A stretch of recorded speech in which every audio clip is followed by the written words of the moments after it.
नमस्कार दोस्तों, स्वागत है आप सभी का तैयारी जीत के चैनल पर। UP triple S C PET लेखपाल वीडियो और उत्तर प्रदेश विधानसभा आरओ के लिए अभ्यास हेतु प्रीवियस ईयर का एक प्रश्न पत्र जिसमें कुल 100 प्रश्न हैं और पूर्णतः ये जीके जीएस पर आधारित प्रश्न पत्र है। हिस्ट्री, साइंस और अन्य टॉपिक्स को कवर करता है। चलिए शुरू करते हैं आज के इस वीडियो को। अभ्यास करिए और देखिए कितने प्रश्न आपके सही हैं। पहला प्रश्न देखिए, प्रीवियस ईयर का प्रश्न पत्र है ये। कोई लकड़ी का गुटका जल के पृष्ठ पर तैर रहा है। तैरते समय इस गुटके का आभासी भार क्या होगा? ऑप्शन आपके सामने है।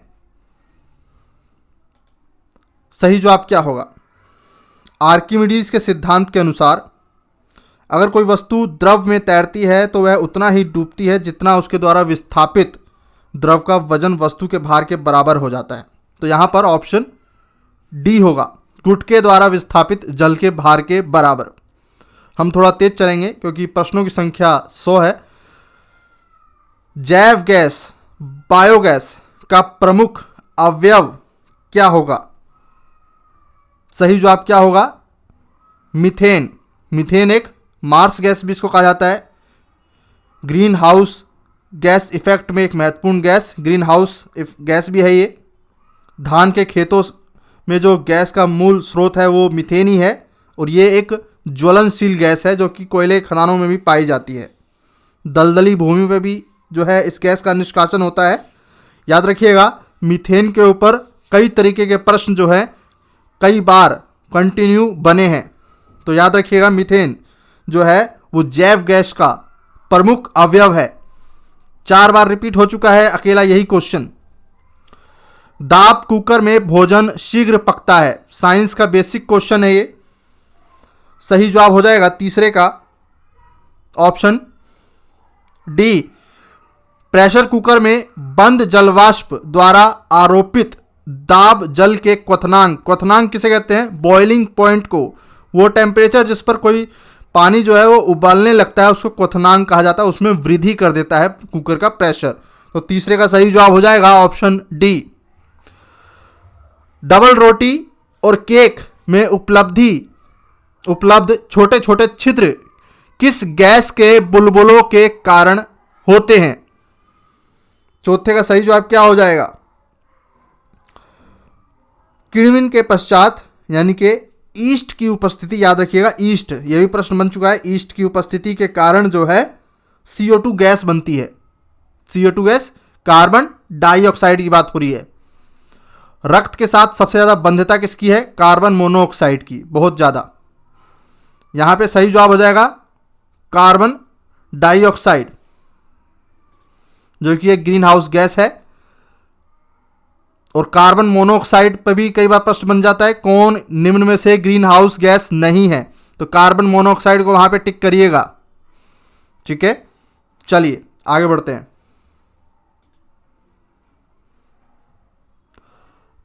ताप में वृद्धि करने पर नीचे दिए गए किस समुच्चय की परिघटनाओं में वृद्धि हो जाएगी? अगर टेम्परेचर में इंक्रीज कर दिया जाए टेम्परेचर को तो निम्न में से क्या उसका इफेक्ट होगा?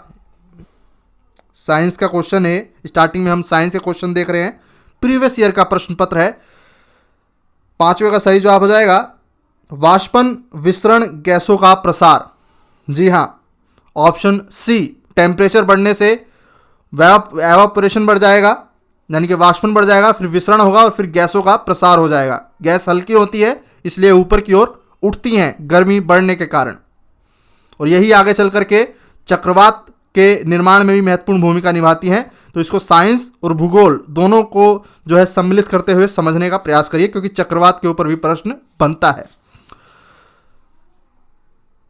किसी गैलरी में कोई दर्शक किसी स्थिर समतल दर्पण की ओर 2.5 मीटर पर सेकंड की चाल से गति कर रहा है। दर्पण के सापेक्ष इस दर्शक के प्रतिबिंब की चाल क्या होगी?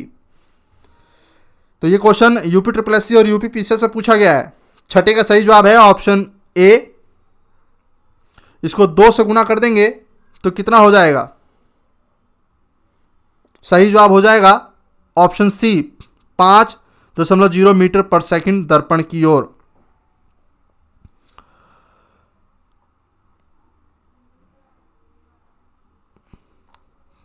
क्वेश्चन नंबर 7वां, कपूर का शोधन किस प्रक्रिया द्वारा किया जाता है? सही जवाब है कपूर। यह प्रश्न भी आपने परीक्षाओं में देखा होगा, इसका आंसर रट लीजिए क्योंकि यह रिपीट होने वाला क्वेश्चन है। सही जवाब है ऑप्शन डी, ऊर्ध्वपातन। जब कोई ठोस पदार्थ बिना द्रव में परिवर्तित हुए सीधे गैस में परिवर्तित हो जाए तो इस प्रक्रिया को ऊर्ध्वपातन कहा जाता है। सीधा सीधा स्टेटमेंट के रूप में भी प्रश्न जो है बन के आ चुका है। वर्ण कोड की भारतीय के अनुसार विद्युत आपूर्ति के लिए प्रयुक्त तारों का विद्युत रोधी अविरण इस प्रकार है। कहने का तात्पर्य है कि भारत में जो बिजली सप्लाई होती है उसमें जो तारों का प्रयोग होता है वो किस प्रकार की श्रेणी के हैं, उसमें जो है सुमेल करना है आपको। देख लीजिए ध्यान से, भारत में जो बिजली सप्लाई होती है, ऑप्शन डी लाल विद्युत वाली लाल तारें, उदासीन काला और भू संपर्क तार हरे रंग का होता है। आपके पास बीकर में कॉपर सल्फेट का जलीय विलयन है। यदि आप इस बीकर में कुछ लोहे के कीले डालें कीले वालें तब लगभग 30 मिनट के पश्चात आप विलयन के रंग में परिवर्तन की प्रेक्षण करेंगे। यह रंग किस में परिवर्तन होगा? तो सही जवाब है ऑप्शन सी, नीले से रंगहीन। बायोलॉजी का प्रश्न है, कोशिका में केंद्रक किसके द्वारा कोशिका द्रव्य से पृथक होता है? तो यहां पे सही जवाब है ऑप्शन डी, केंद्र झिल्ली। प्रश्न यह भी बनता है कि क्या कोशिका झिल्ली प्लांट्स और एनिमल दोनों में पाई जाती है? कमेंट करके बताइएगा। 11वां प्रश्न, नीचे दिए गए खाद्य पदार्थों पर विचार करें। ब्रेड का टुकड़ा, उबला हुआ और मथा हुआ आलू, ग्लूकोज, नारियल का तेल।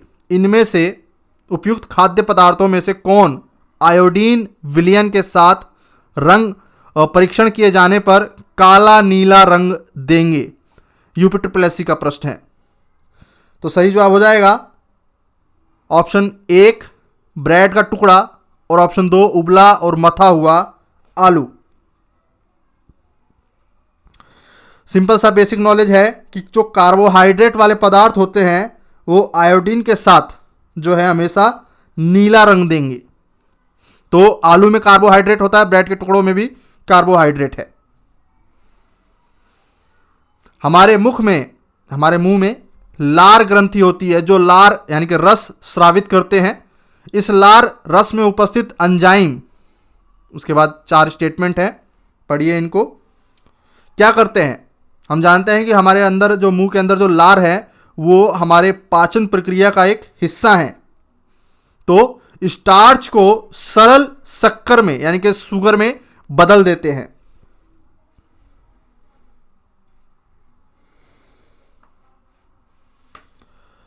ऑप्शन डी इसका सही जवाब होगा। स्टार्च को सरल शक्कर में बदल देते हैं।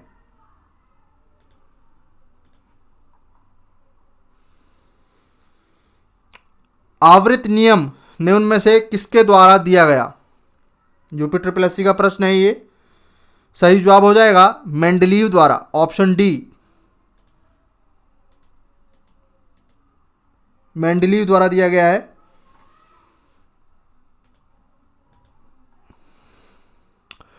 दूध से दही बनाने के लिए निम्न में से किस उत्प्रेरक यानी कि कैटालिस्ट की बात हो रही है, रिएक्शन को तेज कर देना, तो किस उत्प्रेरक का प्रयोग किया जाता है? कोई रिएक्शन लंबे समय में होती है, उस रिएक्शन को तेज गति से करने के लिए उसमें कैटालिस्ट मिला दिया जाता है, उसको हिंदी में उत्प्रेरक कहा जाता है। तो यहाँ पे 14वें का सही जवाब हो जाएगा ऑप्शन सी, लैक्टेज। तो लैक्टेज एंजाइम को कई बार सुमेल करने को भी दिया जाता है, लैक्टोज को, तो दूध से सुमेल होता है, याद रखना है आपको। ये एक जैव उत्प्रेरक है। मानव शरीर की सबसे लंबी अस्थि यानी कि हड्डी, ये तो रेलवे एसएससी में कई बार पूछा गया प्रश्न है, गलत नहीं होना चाहिए। फीमर, सबसे छोटी हड्डी स्टेपी, कान के अंदर जो पाई जाती है। जांघों में पाई जाती है फीमर हड्डी, जो कि सबसे लंबी हड्डी है। निम्नलिखित में से कौन सा एक संयोजी उत्तक नहीं है? हृदय की पेशियां,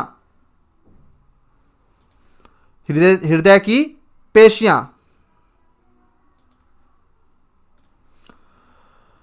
इतिहास का प्रश्न आ गया है। शेख फरीद का सर्वाधिक ख्याति उपलब्ध शिष्य जिसने दिल्ली के 7 सुल्तानों का शासन देखा था, कौन था? यहां पे 2 प्रश्न जो है आपको आंसर दे दिया इसने। पहला तो उस शख्स का नाम बताना है जिसने सल्तनत काल के 7 सुल्तानों का शासन देखा।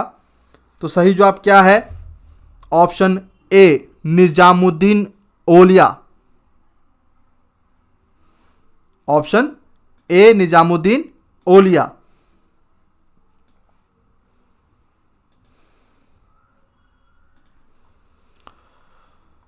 निम्नलिखित में से कौन पहला सुल्तान था जिसने भारत में सांकेतिक मुद्रा का प्रचलन किया? इस सुल्तान के बारे में कहा जाता है कि यह इतिहास का सबसे पढ़ा लिखा सुल्तान था, लेकिन उस समय के जितने भी राजा या सम्राट थे, सुल्तान थे, उन्होंने इसकी कदर नहीं की। इसको सबसे पढ़ा लिखा बेवकूफ़ या मूर्ख इंसान कहा जाता है। हालांकि ये बहुत ही नॉलेजेबल व्यक्ति था, लेकिन इसके द्वारा जितने भी एक्सपेरिमेंट किए गए वो फेल हो गए, इसलिए इसको इतिहास का पढ़ा लिखा मूर्ख इंसान जो है इतिहासकारों द्वारा कहा गया है। लेकिन ये सबसे ज़्यादा एजुकेटेड पर्सन था सल्तनत काल का। तो इसका सही जवाब है 18वें का ऑप्शन जो है सी, मुहम्मद बिन तुगलक। 500 शहरों का निर्माण करने वाला सल्तनत का शासक कौन सा था? यह भी प्रश्न कई बार पूछा है।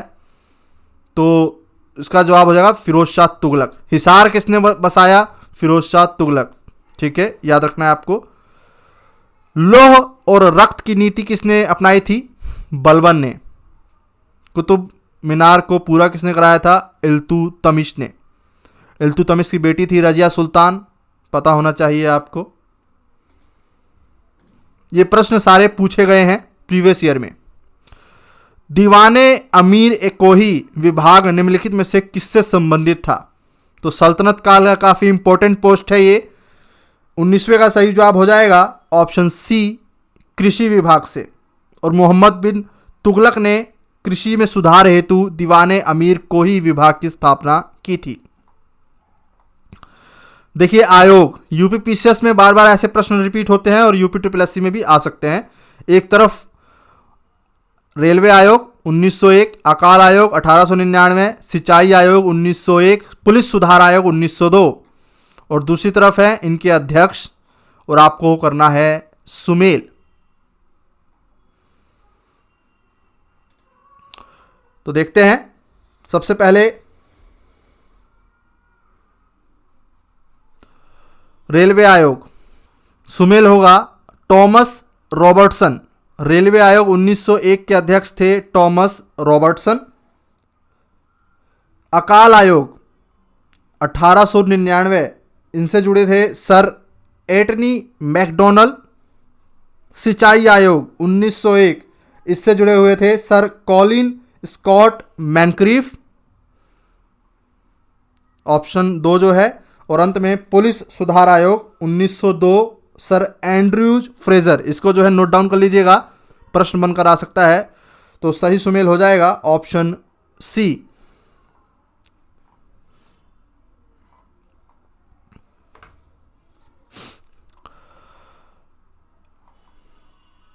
निम्न राज्यों में से किसमें भारत के कुल रेशमी कपड़ों का 50% उत्पादन होता है?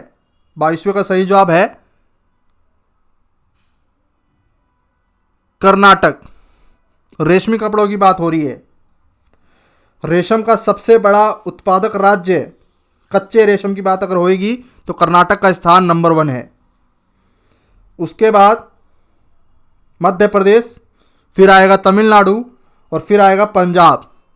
आयोग द्वारा ऑफिशियली जो इसकी आंसर की जारी की गई थी उसमें बताया गया है। ठीक है, तो याद रखिएगा रेशम का सबसे ज़्यादा उत्पादन कर्नाटक, मध्य प्रदेश और तमिलनाडु। निम्नलिखित पहाड़ियों में से कौन सी पूर्वी घाट और पश्चिमी घाट का मिलन स्थल, बार बार रिपीट होता है ये प्रश्न, सही जवाब हो जाएगा नीलगिरी पहाड़ियां। नीलगिरी पहाड़ियां। अब यहां की सर्वोच्च चोटी कौन सी है, दोदा बेटा। लेकिन प्रश्न आ जाए कि दक्षिण भारत की सबसे ऊंची चोटी, तो अनाई मुड़ी इसका राइट आंसर हो जाएगा, अनाई मुड़ी, याद रखिएगा। टोडा जनजाति भी यहां निवास करती है नीलगिरी पहाड़ियों में, जो कि बहुपतित जनजाति है। यूपी की परीक्षाओं में पूछा गया है टोडा जनजाति कहाँ निवास करती है, तो नीलगिरी पहाड़ियां, जो कि मिलन स्थल है पूर्वी और पश्चिमी घाट का। पृथ्वी पर मूलतः एक ही विशाल भूखंड था, जिसे क्या कहते थे, ज्योग्राफी का प्रश्न है, पेंजिया, ऑप्शन बी। विदेशों के सभी राजदूतों या कमिश्नरों के परिचय पत्र किसके द्वारा प्राप्त किए जाते हैं, राष्ट्रपति द्वारा। भारतीय संविधान की निम्न दी गई अनुसूचियों में से कौन सी सूची राज्यों के नामों की सूची और राज्य क्षेत्रों का विवरण देती है। भारत में कुल कितनी अनुसूचियां हैं, 12। और यहां पर जो सही जवाब हो जाएगा ऑप्शन ए, पहली सूची। जब कोई किसान अपने खेत में एक ही समय 2 या 2 से अधिक फसल उगाता है, तब इसे क्या कहा जाता है, ग्रामीण विकास का प्रश्न, सही जवाब हो जाएगा ऑप्शन डी, मिश्रित फसल। निम्नलिखित में से हाल ही में उत्पन्न होने वाली पर्यावरणीय समस्याएं चुनना है आपको। बादल फटना, भूकंप, वैश्विक ऊष्मण, बाढ़, ग्रीन हाउस प्रभाव, ओजोन परत का ह्रास। तो सही जवाब क्या होगा, चुनना है आपको पर्यावरणीय समस्याएं। तो सही जवाब क्या होगा, वैश्विक ऊष्मन, ग्रीन हाउस इफेक्ट और ओजोन परत ह्रास, ये पर्यावरणीय समस्याएं हैं। ऑप्शन बी इसका राइट आंसर हो जाएगा। इन्हीं समस्याओं के बाद बादल फटता है और व्यक्तिगत जो है एक्टिविटीज़ के कारण भी जो है बारंबार भूकंप आते हैं। हालांकि भूकंप जो है वो प्लेटों के टकराने से आते हैं मेनली। बाढ़ का कारण भी है कि अत्यधिक जंगल और पेड़ कट जाते हैं तो बाढ़ की एक्सेसनेस बढ़ जाती है। तो इसका जो सही जवाब माना है आयोग ने, वो ऑप्शन बी माना है। निम्नलिखित में से हड़प्पा का कौन सा पूरा स्थल अफगानिस्तान में मिला है, सही जवाब क्या होगा, 29वां प्रश्न, ऑप्शन बी, सोतुरगही।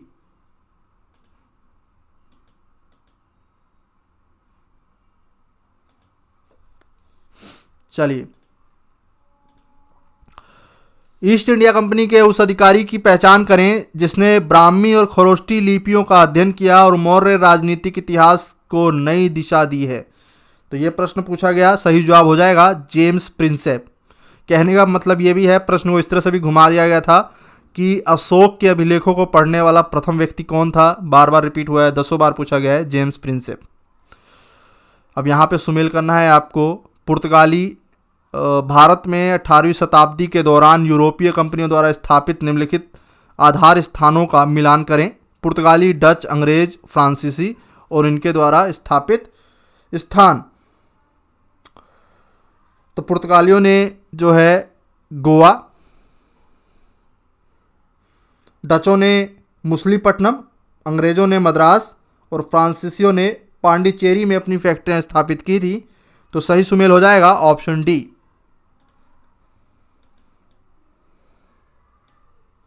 पणजी, गोवा।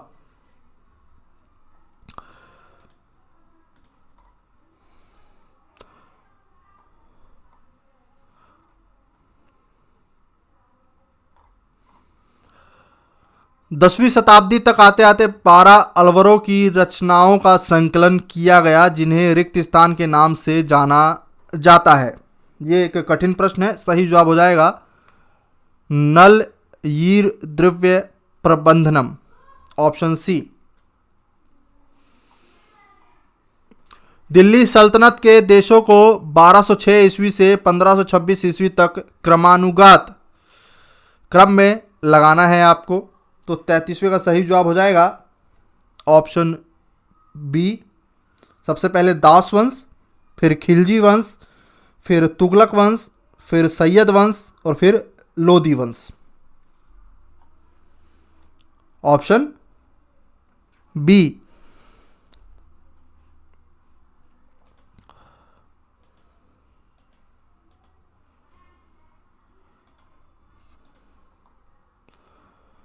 विद्वानों के अनुसार स्वतंत्रता के बाद गांधी जी के जीवन का श्रेष्ठतम क्षण क्या था? ये एक प्रश्न पूछा है। उन्होंने सांप्रदायिक शांति बहाल करने की कोशिश की। ऑप्शन ए को जो है सही माना है आयोग द्वारा। और लैरी कॉलिंस और डोमिनिक लेपियर ने अपनी पुस्तक फ्रीडम एट मिडनाइट में लिखा कि स्वतंत्रता के बाद गांधी जी के जीवन को सर्वश्रेष्ठ समय सांप्रदायिक आग से झुलसते हुए देश में शांति बहाल करने के प्रयास के दौरान था। मुगल काल में जमा और हासिल का मूल अंतर स्पष्ट करें। 35वें का सही जवाब क्या है? Option C. जमा निर्धारित रकम थी जबकि हासिल सचमुच वसूली की गई रकम थी। ऑप्शन सी।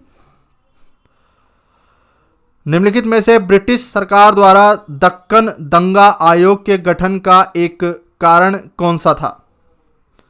36वें का सही जवाब क्या होगा? Option A.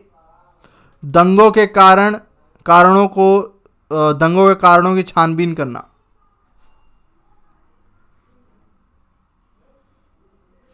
और 1875 की बात है ये। चलिए,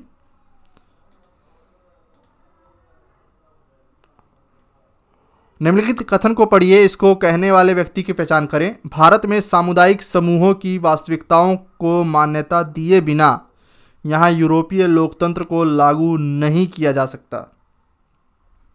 मोहम्मद इकबाल। सुमेल करना है। 38वें प्रश्न को जरा ध्यान से देखें। 1857 के विद्रोह के दौरान किसने कहां से नेतृत्व संभाला? नाना साहब कानपुर, कुंवर सिंह जगदीशपुर बिहार, और कई बार भोजपुर भी सुमेल करने को आ जाता है पेपर में। शाहमल उत्तर प्रदेश के बरूद से, और गुन्नू ने छोटा नागपुर के विद्रोह को संभाला था। तो 38वें का सही जवाब है ऑप्शन बी। तो ये प्रश्न भी पूछा गया है।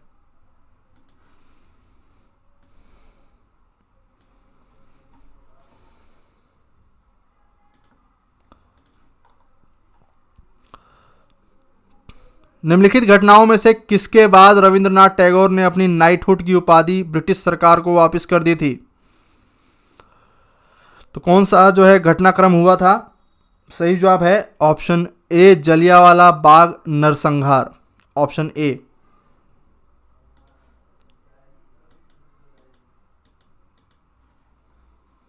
और महात्मा गांधी ने केसरी की उपाधि जो है त्याग दी थी।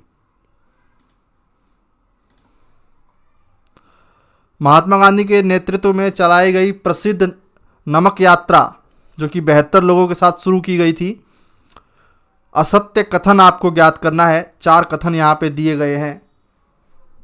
40वें प्रश्न का सही जवाब क्या होगा? यह यात्रा दांडी से प्रारंभ हुई थी और साबरमती आश्रम में समाप्त हुई। तो ये कथन जो है गलत है। साबरमती आश्रम से शुरू होकर के दांडी पर खत्म हुई थी। महात्मा गांधी जी द्वारा 12 मार्च 1930 को अहमदाबाद के साबरमती आश्रम से अपने 78 सहयोगियों के साथ शुरू किया गया था। 24 दिन की यह यात्रा 240 मील यानी कि 290 किलोमीटर के बाद गुजरात के नवसारी जिले के दांडी नामक समुद्र तटीय गांव में नमक कानून के उल्लंघन के साथ समाप्त हुई थी। और जैसे ही नमक कानून इन्होंने तोड़ा, इसी के साथ जो है पूरे देश भर में क्या शुरू हो गया था? सविनय अवज्ञा आंदोलन। याद रखिएगा, कई बार प्रश्न पूछ लिया जाता है कि दांडी यात्रा के साथ ही यानी कि कौन सा एक आंदोलन जो है शुरू हो गया था नमक कानून के बाद? तो सविनय अवज्ञा, सिविल ओबिडेंस, ठीक है ना। सविनय अवज्ञा आंदोलन आरंभ हो गया था नमक कानून तोड़ने के बाद। तो यहाँ पर ऑप्शन ए जो है वो सही सुमेल नहीं है। देखिए यहाँ पे ऑप्शन डी भी दिया हुआ है, नमक कानून को तोड़ना सविनय अवज्ञा आंदोलन की शुरुआत थी। निम्नलिखित में से उदारवादियों की कौन सी मांग को मार्ले मिंटो सुधारों में स्वीकार कर लिया गया था? परिषद के आकार में वृद्धि करना, परिषद के आकार में वृद्धि करना, मार्ले मिंटो सुधार 1909, काफी विवादों वाला था ये। महात्मा गांधी अपना राजनीतिक गुरु किसे मानते हैं? ये प्रश्न रिपीट है। गोपाल कृष्ण गोखले जो कि एक उदारवादी थे, इनको, और अपना आध्यात्मिक गुरु टॉलस्टॉय। यूपी में दोनों ही प्रश्न बन चुके हैं, आध्यात्मिक गुरु पे ही बन चुका है, राजनीतिक गुरु पे ही बन चुका है, पता होने चाहिए आपको। The great grand old man of India दादा भाई नौरोजी, वो एकमात्र व्यक्ति जो कांग्रेस का कभी अध्यक्ष नहीं बना, बाल गंगाधर तिलक। वो एकमात्र व्यक्ति जो असहयोग आंदोलन का रिजल्ट नहीं देख पाया, बाल गंगाधर तिलक। 1 अगस्त की उनको मृत्यु हो गई थी जिस दिन आरंभ हुआ ये आंदोलन। गोपाल कृष्ण गोखले के गुरु कौन थे? राजनीतिक गुरु महादेव गोविंद रानाडे, ठीक है, पता होने चाहिए आपको।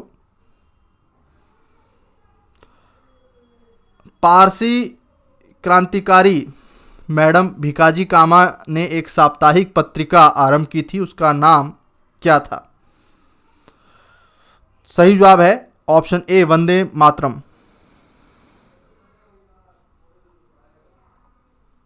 निम्नलिखित में से किस राष्ट्रीय नेता को राजनीतिक दृष्टि से उग्रवादी तथा सामाजिक मुद्दों के संदर्भ में परंपरावादी कहा गया? यह प्रश्न आयोग में पूछा गया है। सही जवाब हो जाएगा बाल गंगाधर तिलक। वो प्रथम व्यक्ति जो प्रेस के अंतर्गत जेल गया, बाल गंगाधर तिलक जी थे। महाराष्ट्र में आज जो गणेश उत्सव पूरे देश भर में मनाया जाता है, मुख्यतः महाराष्ट्र में, उसको आरंभ करने का श्रेय भी बाल गंगाधर तिलक को जाता है, एकता लाने के लिए पूरे देश में। साइमन कमीशन के दौरान जिस क्रांतिकारी की मृत्यु हुई थी, लाला लाजपत राय।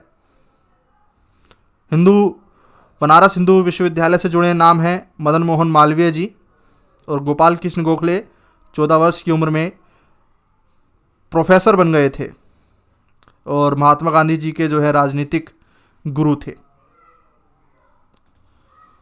चलिए, निम्नलिखित में से किसको 50 वर्ष जेल की सजा दी गई और अंडमान निकोबार की जेल में भेज दिया गया? 45वें का सही जवाब क्या होगा?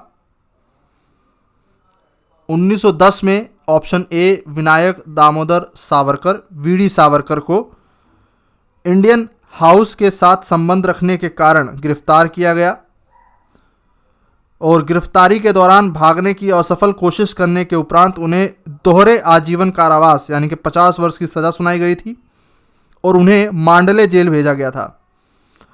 फिर उन्हें 1921 में छोड़ भी दिया गया। ठीक है, ऑप्शन ए होगा यहाँ पे। निम्नलिखित में से कौन सा प्रस्ताव 1946 में जवाहरलाल नेहरू द्वारा रखे गए उद्देश्यों संबंधी प्रस्ताव का भाग नहीं है? 1946 की बात हो रही है, देखिए ध्यान से प्रश्न को। सही जवाब हो जाएगा ऑप्शन सी, स्वतंत्र भारत की सत्ता और सभी शक्तियां जनता से प्राप्त होंगी, यह शामिल नहीं था।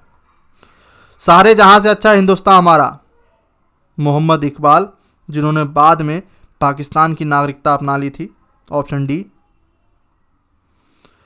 नीचे कुछ भारतीय सुधार आंदोलन दिए गए हैं जिन्हें सुधारवादी तथा पुनरुद्धार आंदोलन की दो व्यापक श्रेणियों में रखा जा सकता है। निम्नलिखित में से किसी एक सुधारवादी आंदोलन की पहचान करें।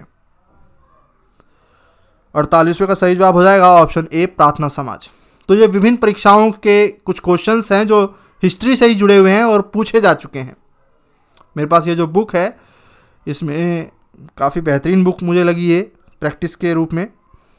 चलिए, सही जवाब है प्रार्थना समाज। कमेंट करके बताइए, चलिए कमेंट करके बताइए कि प्रार्थना समाज के संस्थापक, आर्य समाज के संस्थापक, देवबंद आंदोलन कई बार रिपीट हुआ है यूपी पीसीएस में और यूपी ट्रिपल एससी में। इसका संगठन कहाँ था और इसकी स्थापना किसने की? रामकृष्ण परमहंस मिशन की तो जानते हैं आप, स्वामी विवेकानंद ने की थी। रामकृष्ण परमहंस इनके जो है गुरु थे। बताइएगा चारों से रिलेटेड जो है इनके संस्थापक। संविधान के किस संशोधन द्वारा ग्रामीण स्थानीय शासन को संवैधानिक दर्जा प्रदान किया गया है? स्थानीय शासन को संवैधानिक दर्जा, सही जवाब हो जाएगा 73वां संविधान संशोधन। कौन सा आर्टिकल जोड़ा गया है? 243। 73वां संविधान संशोधन 1992 स्थानीय विकेंद्रीकरण की बात करता है, स्थानीय स्वशासन को बल देता है। 1905 में बंगाल विभाजन के परिणाम स्वरूप कौन सा कथन सही नहीं है? इससे राजनीतिक दृष्टि से उन्नतिशील बुद्धिवर्ग में शिथिलता आ गई, यह गलत है। इससे धार्मिक वैमनस्य भड़क उठा, बिल्कुल सही है। इससे सच्ची राष्ट्रीय भावना विकसित हो गई, बिल्कुल सही है। एक प्रश्न जो बार बार रिपीट होता है कि बंग भंग के दौरान कौन सा आंदोलन पूरे देश भर में फैल गया? तो स्वदेशी आंदोलन था वो। कमेंट करके बताइए कि स्वदेशी आंदोलन के संस्थापकों में सबसे अग्रणी नाम किसका लिया जाता है? प्रथम विश्व युद्ध के कारण भारत में पैदा हुई नई आर्थिक स्थिति का प्रभाव निम्नलिखित में से कौन सा नहीं था? सही जवाब है ऑप्शन सी, आम चीजों की कीमतों में भारी कमी। ये नहीं था। भारतीय कृषि में निम्नलिखित में से कौन सा एक संस्थागत सुधार है? संस्थागत सुधारों की बात हो रही है। साख की सुविधाओं का प्रावधान, 52 का ऑप्शन जो है डी, सहकारी खेती, कॉन्ट्रैक्ट फार्मिंग। आयोग ने ऑप्शन डी को सही माना है। सुरक्षात्मक भेदभाव की नीति किसको प्रोत्साहन देती है? सुरक्षात्मक भेदभाव, वास्तविक समानता को। निम्नलिखित में से कौन सा सबसे लंबा नदी बांध है और ये किस राज्यों में है? ये भी पता होना चाहिए आपको। भाखड़ा नांगल बांध पंजाब, हीराकुंड बांध महानदी पर है उड़ीसा, सरदार सरोवर गुजरात, नागार्जुन कृष्णा नदी पे। बताना है आपको देश का सबसे लंबा नदी बांध भाखड़ा नांगल बांध है।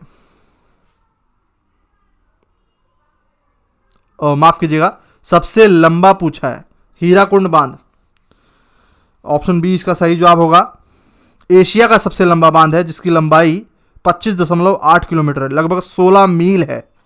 एशिया का सबसे बड़ा है, लंबा है, ठीक है। ऑप्शन बी हीराकुंड बांध महानदी पर है, उड़ीसा। निम्नलिखित में से कौन कथक का प्रख्यात? कथक उत्तर प्रदेश का एक शास्त्रीय नृत्य है और कथक के ऊपर प्रश्न बन चुके हैं, तो कथक से जुड़े व्यक्तित्व आपको पता होने चाहिए। Birju Maharaj, option D. भारत की सामाजिक आर्थिक असमानता को निम्नलिखित में से किसके द्वारा समाप्त नहीं किया जा सकता? निर्धन लोगों को आर्थिक सहायता और कर्ज देकर समाप्त नहीं किया जा सकता। गरीबी और अमीरों के बीच की खाई पाटकर, निर्धनता और निरक्षरता दूर करके, शिक्षा का प्रसार करके। जो बाकी के 3 ऑप्शन है वो बिल्कुल सही हैं। उसके माध्यम से गरीबी को दूर किया जा सकता है अगर उनको एजुकेशन दिया जाए, लेकिन उनको कुछ पैसों की या कर्ज दे करके उनकी गरीबी को दूर नहीं किया जा सकता। ये एक प्रश्न जो है रिपीट हुआ है दोस्तों। 2003 में भारतीय संविधान के 92वें संविधान संशोधन द्वारा 8वीं अनुसूची में किन 3 भारतीय भाषाओं को जोड़ा गया है? ऑप्शन बी सही जवाब हो जाएगा, बोडो, मैथिली, संथाली। बोडो, मैथिली, संथाली। कुल मिला के 4 भाषाओं को जोड़ा गया था एक्चुअली, बोडो, डोंगरी, संथाली और मैथिली। ऑप्शन के हिसाब से मैं बता रहा हूँ, ऑप्शन बी है, ठीक है, याद रखना है। वर्तमान में 8वीं अनुसूची में कितनी भाषाएं हैं, ये भी प्रश्न बन सकता है यूपी का। तो कुल 22 भाषाएं हैं। 22 भाषाओं का मतलब है कि इन 22 भाषाओं में से किसी भी भाषा को लेकर के आप जो है यूपीएससी में परीक्षा दे सकते हैं।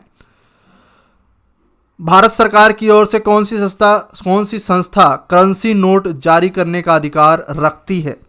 रिपीट क्वेश्चन है, सही जवाब है भारतीय रिजर्व बैंक। 1 रुपये के सिक्के पे साइन किसका होता है, या 1 रुपये के नोट पे? तो वित्त मंत्री का। यह भी प्रश्न बन चुका है। चलिए, भारतीय रिजर्व बैंक जो है वो बहुत बड़ी संस्था है और इसके ऊपर भी कई सारे प्रश्न बन चुका है। देश में मुद्रा का निर्गमन को कंट्रोल करने के लिए केंद्रीय संस्था है। बैंकों का बैंक भी इसको कहा जाता है। देश के गोल्ड रिजर्व को कंट्रोल भी इसी के द्वारा किया जाता है।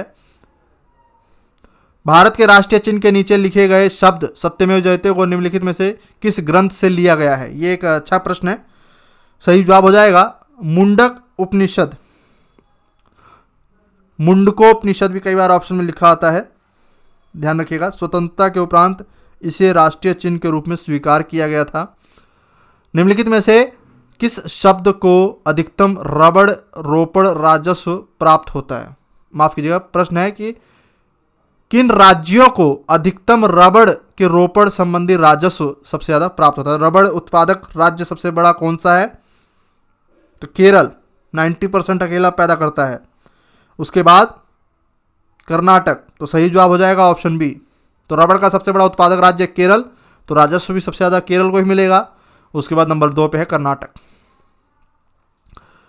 कोई भी धन प्रस्ताव की बात हो रही है, पॉलिटी का प्रश्न है। कोई भी धन प्रस्ताव निम्नलिखित में से किसकी स्वीकृति के बिना लोकसभा में प्रस्तुत नहीं किया जा सकता? धन प्रस्ताव पे अकेले स्टेटमेंट के रूप में भी प्रश्न बन सकता है और वाक्यों के रूप में भी बन सकता है। तो धन प्रस्ताव को लोकसभा में पारित करने से पहले स्वीकृति किसकी चाहिए? लोकसभा अध्यक्ष, भारत का राष्ट्रपति, या भारत के प्रधानमंत्री, या राज्यसभा का सभापति? तो सही जवाब है भारत का राष्ट्रपति की परमिशन अनिवार्य है। कोई बिल मनी बिल यानी कि कोई प्रस्ताव धन प्रस्ताव है या नहीं, इसका फैसला कौन करता है? ऑप्शन यही हो, तो जवाब क्या हो जाएगा? लोकसभा का अध्यक्ष। अंतिम रूप से प्राधिकार उसी को है ये तय करने का कि कोई मद धन प्रस्ताव के अंतर्गत आती है या नहीं। तो ये तय करने का अधिकार केवल और केवल लोकसभा अध्यक्ष को है। और ये धन प्रस्ताव पास अगर नहीं होता है तो पूरी की पूरी जो सरकार है सत्ता में, रूलिंग पार्टी, उसको जो है त्यागपत्र देना पड़ता है और इसको राष्ट्रपति को जो है वापस विचार करने के लिए लौटाया नहीं जा सकता। राष्ट्रपति अनिवार्य रूप से साइन करता है धन प्रस्ताव पर।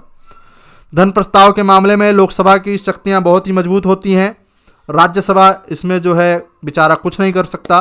मात्र 14 दिन के लिए वो प्रस्ताव को अपने पास रोक सकता है और 14 दिन के बाद अगर राज्यसभा नहीं भेजता उसको लोकसभा में तो अपने आप पारित मान लिया जाता है। तो धन प्रस्ताव के मामले में केवल और केवल लोकसभा की शक्ति जो है मजबूत है। मथुरा कला, 2 कला थी, मथुरा कला और गांधार कला। तो मथुरा कला मथुरा में विकसित हुई, जो निम्नलिखित में से किस नदी के किनारे पर स्थित है? मथुरा की बात हो रही है, मथुरा यमुना नदी के किनारे स्थित है। मथुरा कला यहीं की है। तो गांधार कला और मथुरा कला कनिष्क के शासनकाल में फली फूली, याद पता होना चाहिए। भगवान बुद्ध की जो है मूर्तियां बनाई गई इसमें। भारत की तिलहनों की निम्नलिखित फसलों में से कौन सी फसल प्रमुख तिलहने के उत्पादन के लगभग आधे की भागीदार है? सही जवाब है मूंगफली। सबसे बड़ा हिस्सा गुजरात। नंबर 2 पे है तमिलनाडु, याद रखिएगा। सिंचित क्षेत्रों में भूमि के निम्नीकरण का मुख्य कारण? निम्नीकरण यानी कि उपजाऊ ना रहना। भूमि ऐसी भूमि हो जाती है, ऊसर भूमि बन जाना, जो कि कृषि के लिहाज से उपयुक्त ना हो, उसकी बात हो रही है। अति सिंचाई, लवणीकरण, भूमि का सिल्ट का जमाव, अवनालिका अपर्दन। तो एक बेहतरीन क्वेश्चन है, ग्रामीण विकास विषय है लेखपाल का और ऐसे प्रश्न जो है उसमें पूछे जा सकते हैं। सही जवाब हो जाएगा लवणीकरण। लवणीकरण ऑप्शन बी। सिंचित क्षेत्रों में, यानी कि सिंचित क्षेत्रों में जहाँ पे सिंचाई की जाती है, जब अधिक से ज़्यादा सिंचाई हो जाती है तब वहाँ पे जो भूमि के नीचे का खनिज है, जो लवण है, वो ऊपर आ जाता है, जिससे कि वो जो भूमि है उसकी उर्वरा शक्ति खत्म हो जाती है। उसी को कहते हैं लवणीकरण हो जाना भूमि का। तो यहाँ पे बी माना है आयोग ने सही जवाब। ऑपरेशन फ्लड, वर्षकाल भी पूछ लेता है ऑपरेशन फ्लड से जुड़े हुए व्यक्ति का नाम भी, वर्गीज कुरियन, 1970। ऑपरेशन फ्लड की बात होगी तो हमेशा इसको सुमेल करना है आपको। दूध के अत्यधिक उत्पादन से राष्ट्रीय डेयरी विकास बोर्ड का एक कार्यक्रम था ऑपरेशन फ्लड, जो कि 1970 में आरंभ हुआ था। दूध के उत्पादन को बढ़ावा देना। ऑप्शन सी इसका सही जवाब हो जाएगा। सरकार द्वारा नौभार के लिए एक मुक्त आकाश नीति कब प्रारंभ की गई थी? ये प्रश्न देखिए पूछा गया है। सही जवाब होगा ऑप्शन डी, अप्रैल 1990। किसान बही योजना, किसान मित्र योजना, यूपी से रिलेटेड जितनी भी योजनाएं हैं आपको पता होना चाहिए। शाकाहारी खाने में प्रोटीन का सबसे बड़ा स्रोत कौन सा है? प्रोटीन का सबसे बड़ा स्रोत शाकाहारी खाने में, ऑप्शन बी, दालें। दालों के उत्पादन में नंबर 1 राज्य, सोयाबीन के उत्पादन में नंबर 1 राज्य पता होने चाहिए। सोयाबीन के उत्पादन में मध्य प्रदेश, और दालों में भी जो है मध्य प्रदेश अग्रणी राज्य है। निम्नलिखित में से कौन सा जोड़ा सही नहीं है? भारत के पूर्वी और पश्चिमी तट को क्या, भारत का पूर्वी तट न्यू मंगलोर और पारादीप, भारत का पश्चिमी तट कोच्चि और जवाहरलाल नेहरू पत्तन, भारत का पूर्वी तट हल्दिया और चेन्नई, भारत का पश्चिमी तट मारवा गोवा और मुंबई। देखिए ये कितना बेहतरीन प्रश्न पूछा गया है। कौन सा जोड़ा सही नहीं है? भारत का पूर्वी तट, मैंगलोर तो उधर आएगा ही नहीं, क्योंकि जो पूर्वी है वो कोरोमंडल तट, जहां पर बात होगी आंध्र प्रदेश, उड़ीसा, तमिलनाडु, तो वहाँ पे मैंगलोर का काम ही नहीं। मैंगलोर मतलब कर्नाटक, तो ये सही सुमेल नहीं है। बाकी 3 जो बी सी डी है इसको नोट डाउन कर लीजिएगा, प्रश्न जो है दोबारा जो है घुमा सकता है। ठीक है, मालाबार तट, कोंकण तट, कोरोमंडल तट, ये पता होने चाहिए आपको।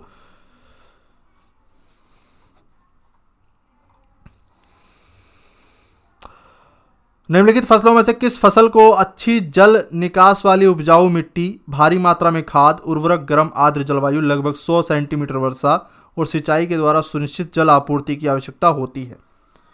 सही जवाब हो जाएगा ऑप्शन डी, गन्ना। निम्नलिखित में से उस राज्य की पहचान करें जिसमें महिला साक्षरता दर जनगणना 2011 के अनुसार सबसे कम है। Option D, Bihar. देश में सबसे कम है, 51.5%। कर्तन और दहन कृषि को मिल्पा के रूप में जाना जाता है। 71वें का सही जवाब हो जाएगा ऑप्शन ए, मैक्सिको में। 2011 की जनगणना के अनुसार निम्नलिखित राज्यों में से किसमें एक भी महानगर नहीं है? ऑप्शन सी, हिमाचल प्रदेश। निम्नलिखित पत्तनों में से कौन सा पत्तन बंदरगाह अन्य 3 से अलग है? कोलकाता, पारादीप, कांडला, विशाखापट्टनम। सबसे पहले तो आपको राज्य पता होने चाहिए। तो कोलकाता पश्चिमी बंगाल में है और ये एक नदी है, यानी कि नदी वाला बंदरगाह है, हुगली नदी के किनारे पर अवस्थित जो है, और बाकी जो 3 हैं वो सागर पे स्थित हैं। ठीक है, चलिए, तो ये अलग है तीनों से। इस तरह के प्रश्न भी पूछे जा सकते हैं। भारत में कोयले का विशाल भंडार है, लेकिन प्रतिवर्ष लाखों टन कोयला आयात किया जाता है। यूपीएससी का प्रश्न है, यहाँ पे दिया हुआ है ये। तो सही जवाब हो जाएगा ऑप्शन डी, केवल 2 और 3। कोयला आधारित ऊर्जा संयंत्रों को पर्याप्त और नियमित कोयला नहीं मिलता। इस्पात संयंत्रों में उपयोग किया जाने वाला कोकिंग कोयले की भारत में कमी है, और भारत में जो कोयला है उसकी क्वालिटी भी कम है। आपको बता दें, सबसे अच्छा कोयला एंथ्रासाइट होता है, फिर बिटुमिनस। भारत में जो पाया जाने वाला कोयला है वो तृतीय प्रकार का कोयला है, लिग्नाइट टाइप का। सबसे बड़ा लिग्नाइट कोयले की खदान नवेली, तमिलनाडु में है। प्रश्न बनता है इस पर भी। किसी देश में आर्थिक प्रगति के साथ जन्म दर और मृत्यु दर में क्या परिवर्तन होते हैं? ये प्रश्न जो रिपीट हुआ है, सही जवाब है ऑप्शन सी, जन्म दर और मृत्यु दर दोनों घटती हैं। निम्नलिखित में से प्रवास की सही परिभाषा कौन सी है? प्रवास की? ऑप्शन ए, लोगों का एक स्थान से दूसरे स्थान पर लंबी अवधि के लिए चले जाना। 2011 की जनगणना के अनुसार भारत के निम्नलिखित राज्यों में से किस राज्य में अनुसूचित जनजाति एसटी की बात हो रही है, एसटी ट्राइब्स की जनसंख्या सबसे अधिक है? इनमें से नागालैंड, मिजोरम, मेघालय, अरुणाचल प्रदेश। अनुसूचित जनजातियों की संख्या सबसे अधिक प्रतिशत के मामले में पूछा है, यहाँ पे प्रतिशत के मामले में सबसे अधिक हो जाएगी मिजोरम 94%, फिर है नागालैंड 86.5, फिर है मेघालय 86.1 और फिर है अरुणाचल प्रदेश 67% पूछा है। केरल के बारे में सच क्या है? तो केरल हम जानते हैं यहाँ पे शिक्षा का स्तर बहुत ऊंचा है। तो यहाँ पर 78वें का जो सही जवाब है सी, यह अकेला राज्य है जहाँ 2011 की जनगणना के अनुसार साक्षरता दर लगभग 94% है। निम्नलिखित जीवमंडल निचयों में से किसको विश्व के धरोहर स्थलों में शामिल किया गया है? शामिल है नंदा देवी, सिमलीपाल, पंचमढ़ी, जिम कार्बेट। तो राज्य भी पता होने चाहिए। जिम कार्बेट उत्तराखंड, नंदा देवी उत्तराखंड, सिमलीपाल उड़ीसा और पंचमढ़ी जो है थोड़ा कन्फ्यूज़न है, आई थिंक मध्य प्रदेश में पड़ता है, देख लीजिएगा दोस्तों एक बार। पंचमढ़ी 79 का जो है सही जवाब हो जाएगा ऑप्शन ए, नंदा देवी। प्राकृतिक वनस्पति पेटियों का अनुक्रमण हमें दिखाई पड़ता है। ऑप्शन 80 का सही जवाब है बी, पर्वतीय वनों में। भारत में बाघ परियोजना, हाथी परियोजना, कछुओं से जुड़े परियोजना जैसे ऑलिव रिडले, गहिरमाथा जो अभ्यारण्य है उस पर प्रश्न अभी हाल ही में रेलवे में पूछा गया है। तो 81 का यहाँ पे सही जवाब हो जाएगा ऑप्शन बी, 1973 प्रोजेक्ट टाइगर। ये रिपीटेड क्वेश्चन है, बार बार पूछा था, आपको पता होने चाहिए। जितने भी वन संरक्षण अधिनियम के वर्षकाल हैं, जितनी भी योजनाएं हैं पर्यावरण से जुड़े, उन सब के बारे में पता होना चाहिए। पारितंत्र के संदर्भ में निम्नलिखित प्राकृतिक प्रदेशों में से किस प्रदेश में उत्पादकता सबसे अधिक होगी? ये प्रश्न भी रिपीटेड है। सबसे कम होगी टुंड्रा प्रदेश में, सबसे अधिक होगी विषुवतीय प्रदेश में। Option B. निम्नलिखित नगरों में से किस नगर में वर्ष के किसी भी समय रात के आकाश में किसी प्रेक्षक को ध्रुव तारा नहीं दिखाई देगा? ब्राजीलिया में। क्यों? ध्रुव तारा केवल उत्तरी गोलार्ध में दिखाई देता है, सही बात है। भूमध्य रेखा के दक्षिण में यह दिखाई नहीं देता है। ब्राजीलिया जो कि ब्राज़ील की राजधानी है, दक्षिणी गोलार्ध में स्थित है, इसलिए ध्रुव तारा वहाँ कभी भी दिखाई नहीं देगा। अच्छा फैक्ट पता चला है। निम्नलिखित में से कौन सी सेल पारगम्य है? तो सही जवाब है ऑप्शन सी, बलुआ पत्थर। निम्नलिखित ज्वालामुखियों में से कौन सा विलुप्त ज्वालामुखी का उदाहरण है? विलुप्त ज्वालामुखी, सक्रिय ज्वालामुखी, सुसुप्त ज्वालामुखी, और यहाँ पर एक जो प्रश्न परीक्षा में पूछा गया है वो है विलुप्त ज्वालामुखी, छिपा हुआ ज्वालामुखी। तो सही जवाब हो जाएगा पोपा। चलिए,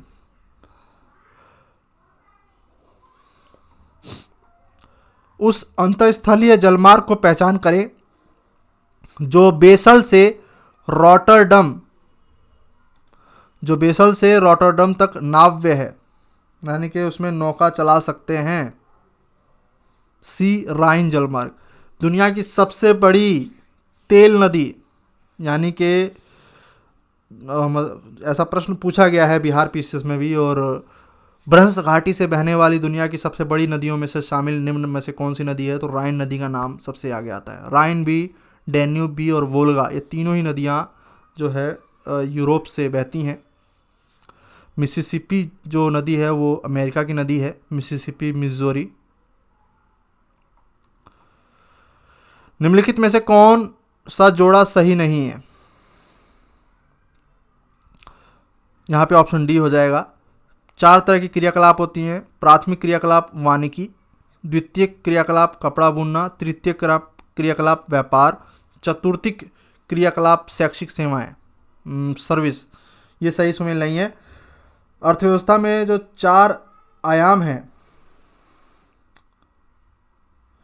उसमें चतुर्थिक क्रियाकलापों में क्या आता है?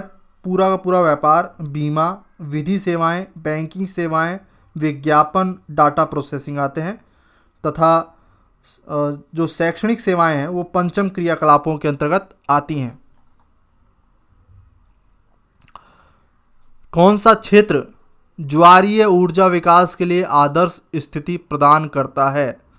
ज्वारीय ऊर्जा, नदी में जो नदी कह रहा हूँ, समुद्र में जो ज्वार भाटा आता है दिन में 2 बार, जिसके लिए चंद्रमा का ग्रेविटेशन भी जिम्मेदार है, तो सबसे अच्छा कंडीशन कौन प्रोवाइड करेगा? कच्छ की खाड़ी। अगला प्रश्न देखते हैं। निम्नलिखित में से कौन सा अधात्विक खनिज विद्युत व इलेक्ट्रॉनिक उद्योगों में प्रयुक्त होने वाला सबसे महत्वपूर्ण खनिज है? 90 का सही जवाब हो जाएगा ऑप्शन डी, अभ्रक।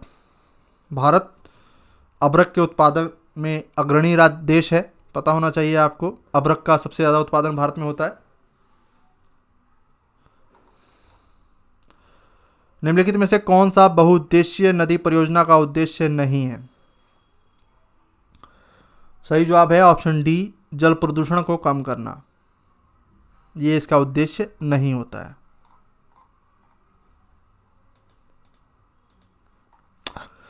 भारत में निम्नलिखित नगरों में से किसमें वार्षिक ताप परिसर सबसे कम रहता है? सही जवाब हो जाएगा option D, port Blair, Andaman Nicobar. Bollywood की निम्नलिखित प्रसिद्ध हस्तियों में से किसका संबंध उत्तर प्रदेश से है? रविंद्र जैन। कौन सी बहुउद्देशीय नदी घाटी परियोजना उत्तर प्रदेश और मध्य प्रदेश की संयुक्त परियोजना है? या फिर प्रश्न ये भी बन सकता है कि बेतवा नदी पर बनाई गई है, जो कि पूछा गया है। तो माता टीला बांध बार बार यूपी की परीक्षाओं में पूछा जाता है, तो याद रखना है आपको ऑप्शन बी, माता टीला बांध एक बहुउद्देशीय नदी घाटी योजना है जो कि बेतवा नदी पर स्थित है। निम्नलिखित में से कौन सा वाद्य यंत्र सबसे प्राचीन है? इनमें सबसे पुराना वाद्य यंत्र ऑप्शन डी, वीणा। कौन सा नगर अफीम के उत्पादन से संबंधित है उत्तर प्रदेश का? गाजीपुर। इसके अलावा मध्य प्रदेश में नीमच नामक क्षेत्र जो है अफीम की खेती जो है की जाती है। गाजीपुर में बाकायदा अफीम शोधन फैक्ट्री भी स्थित है। तो याद रखिएगा, प्रश्न जो है 3 बार पूछा जा चुका है यूपी के परीक्षाओं में। यूपी के किस जिले में डोलामाइट नामक खनिज का उत्पादन होता है? सोनभद्र। सबसे ज़्यादा बिजली कहाँ कड़कती है? ये भी प्रश्न पूछा गया था यूपी SSSC में। सोनभद्र। सबसे ज़्यादा ग्रीनरी, हरियाली, वनस्पति उत्तर प्रदेश के किस जनपद में देखी जाती है? सोनभद्र। सबसे ज़्यादा अन्य राज्यों को स्पर्श करने वाला जनपद उत्तर प्रदेश में कौन सा है? सोनभद्र। याद रखना है आपको। कोयला उत्तर प्रदेश में एकमात्र किस जनपद में जो है खदान की जाती है? सोनभद्र। यूरेनियम का एकमात्र जनपद ललितपुर। हाल ही में सोने की पहाड़ियों का सोने के अयस्क की पहाड़ियाँ कहाँ देखने को मिली थी? पहाड़ियाँ सोनभद्र में। तो ये कुछ प्रश्न हैं जो कि सोनभद्र से जुड़े हुए बार बार परीक्षाओं में पूछे जाते हैं। ललितपुर से भी प्रश्न बना है यूरेनियम के ऊपर। 2011 की जनगणना की अंतिम रिपोर्ट के अनुसार उत्तर प्रदेश के लिंग अनुपात का निम्नलिखित में से क्या अंतर है? 98 का सही जवाब क्या हो जाएगा? 912 प्रति 1000 पर। दिल्ली मुंबई औद्योगिक कॉरिडोर का निर्माण कहाँ हो रहा है? दिल्ली और मुंबई के बीच में जापान की सहायता से। कुल 1983 किलोमीटर लंबा है ये दिल्ली मुंबई कॉरिडोर। ठीक है, चलिए। रेणुकूट का नाम फेमस है। रेणुकूट किस लिए? उत्तर प्रदेश का रेणुकूट। सही जवाब हो जाएगा ऑप्शन सी, एल्युमिनियम उद्योग। उत्तर प्रदेश के किस जिले में विकलांगों के लिए प्रथम विश्वविद्यालय खोला गया है? तो सही जवाब हो जाएगा चित्रकूट। नाम क्या है? जगत गुरु रामभद्राचार्य विकलांग विश्वविद्यालय भारत में विकलांगों का एकमात्र विश्वविद्यालय है जो कि उत्तर प्रदेश के चित्रकूट जिले में अवस्थित है। तो भारत का एकमात्र जो है यह दिव्यांग विश्वविद्यालय है, आपको पता होना चाहिए। तो आज के 100 प्रश्न कंप्लीट हुए। आज का ये वीडियो कैसा लगा कमेंट में ज़रूर बताएं। मिलते हैं अगले वीडियो में, तब तक के लिए नमस्कार, धन्यवाद।